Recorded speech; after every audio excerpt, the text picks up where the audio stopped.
I never imagined that the person I trusted most could turn against me in one single moment. My husband grabbed my suitcase, threw it outside, and slammed the door shut.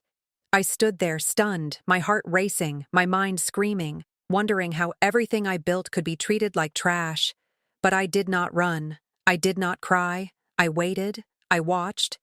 I knew something was coming, something he could never anticipate, and when the bank manager pulled up, everything changed. You are about to hear the full story.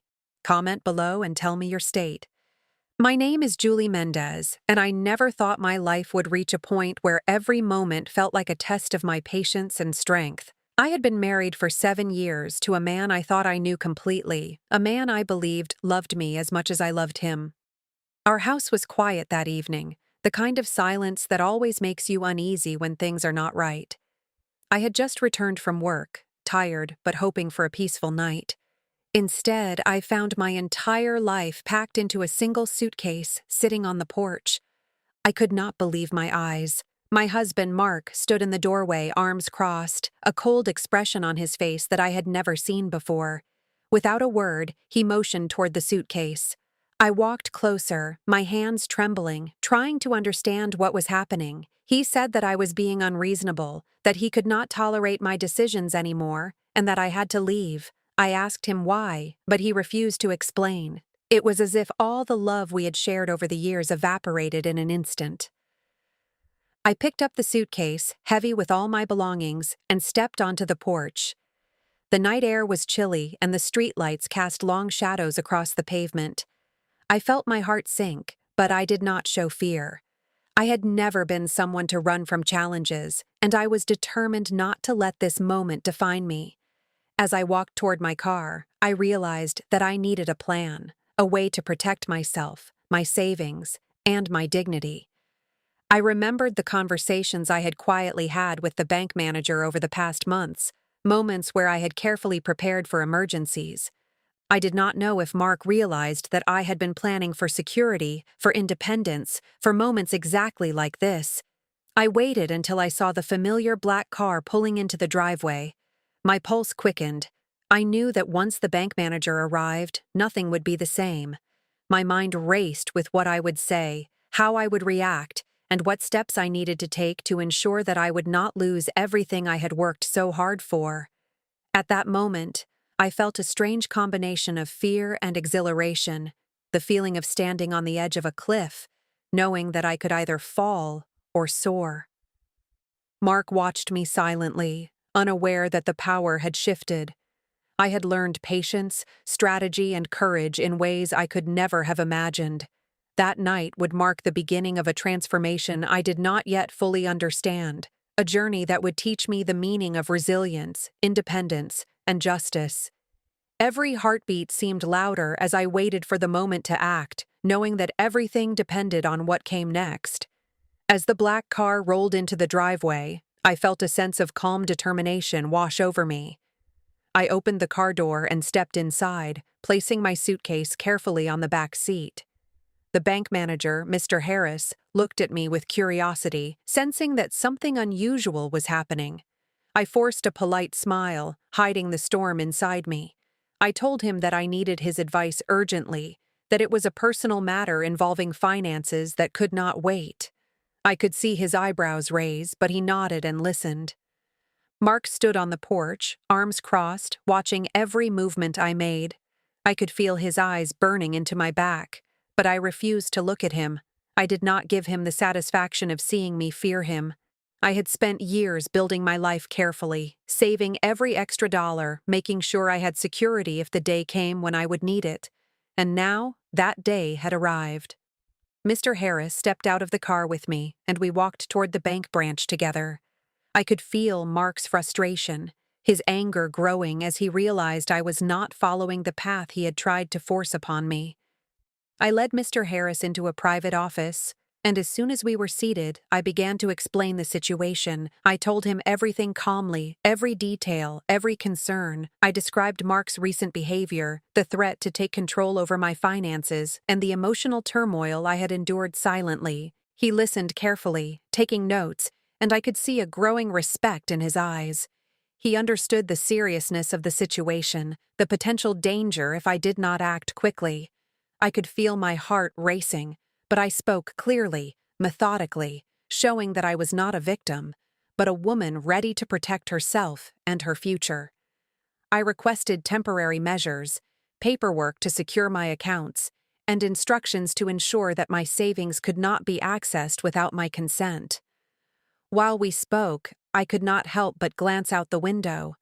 Mark was pacing back and forth, muttering under his breath. He had no idea that I had anticipated this, that I had taken steps in advance to make sure I was prepared. The realization that control had shifted from him to me was empowering. I felt a surge of confidence, knowing that I could face any challenge, and that no one could take away what I had rightfully earned.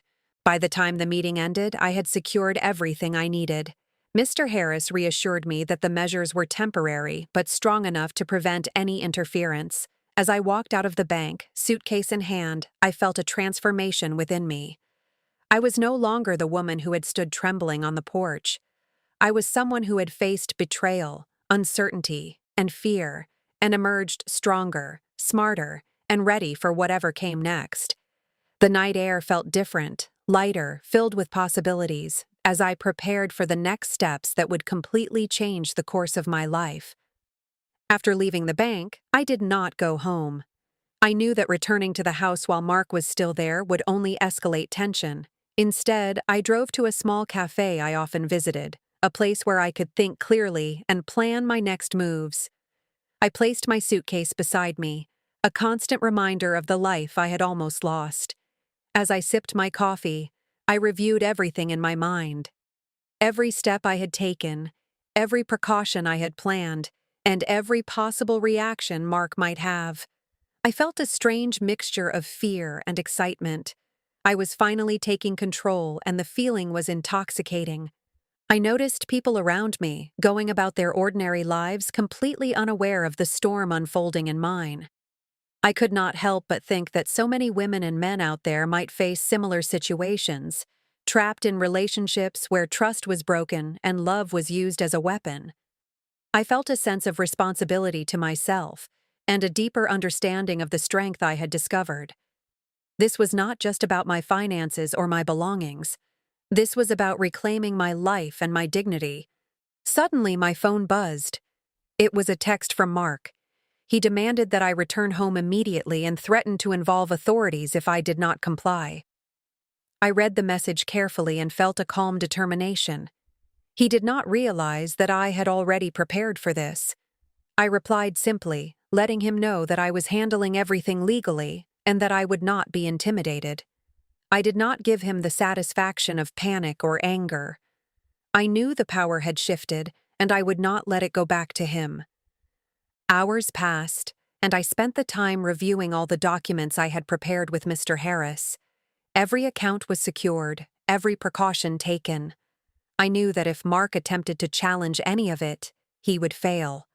I could almost see the look of shock and disbelief on his face when he realized that his control was gone, that he had underestimated me completely. I felt a sense of satisfaction, but it was tempered by patience. This was not about revenge. It was about justice and self-preservation. By late evening, I made my way back home, not with fear, but with confidence. Mark was inside, pacing nervously, clearly frustrated by the delay. I entered calmly, suitcase in hand, and stood in the hallway. He looked at me, a mixture of anger and confusion on his face. I simply said that I had taken steps to protect my future and that nothing he did would change that. The silence that followed was heavy, filled with the realization that everything had changed. The woman he thought he controlled was no longer afraid. She was ready to face whatever came next, and she would do so with strength, clarity, and determination. As I stood in the hallway, suitcase in hand, I could see Mark's frustration and confusion growing. He realized finally that the power he thought he had over me was gone. I did not speak immediately. I let the silence do the work. It was a quiet but powerful moment, the moment when everything shifted. I had waited patiently, planned carefully, and now I held all the control. I could see the fear in his eyes, the same fear I had once felt. But this time it was his turn to understand that nothing could intimidate me anymore. I placed the suitcase on the couch and looked at him directly. I told him calmly, "I have taken steps to secure my future. Your threats and anger cannot change what I have done. I am not afraid of you, and I will not let you control my life anymore." The words seemed to echo in the room. Mark opened his mouth, but no argument came out. I could see him struggling to find footing, to regain the control he had lost. It was a strange feeling, knowing that someone who had once dominated my world was now powerless in my presence. I called Mr. Harris from the bank just to confirm that everything was in place. As I spoke, I felt an immense sense of relief. All of my accounts were secure, my finances protected, and every precaution legally enforced. I could finally breathe freely, knowing that Mark could not manipulate or threaten me again. The fear and uncertainty that had dominated my life for years were replaced with confidence and clarity. I felt stronger than I had ever felt in my entire life. Mark tried one last time to assert control, but I stood firm. I explained that I would be seeking independence, that I would continue to live my life on my own terms, and that he could no longer interfere. The look on his face was a mixture of disbelief and anger. I realized that he had never anticipated that I would act with strategy, patience, and intelligence. The woman he tried to push aside had outsmarted him completely. It was a moment of empowerment, a moment where I truly understood my own strength and resilience. By the end of the night, I packed the rest of my things with calm determination. Every item placed in the suitcase represented a part of my life I refused to let be controlled or destroyed. I walked out of the house, suitcase in hand, into the night air that felt lighter and freer than it had in years. I knew that this was more than just a physical departure. It was a symbolic reclaiming of my life. I had faced betrayal, fear, and manipulation, and I emerged victorious. That night, I realized that strength does not come from avoiding challenges. It comes from facing them with courage, patience, and unwavering determination. I had stepped out of fear and into my power, forever changing the course of my life.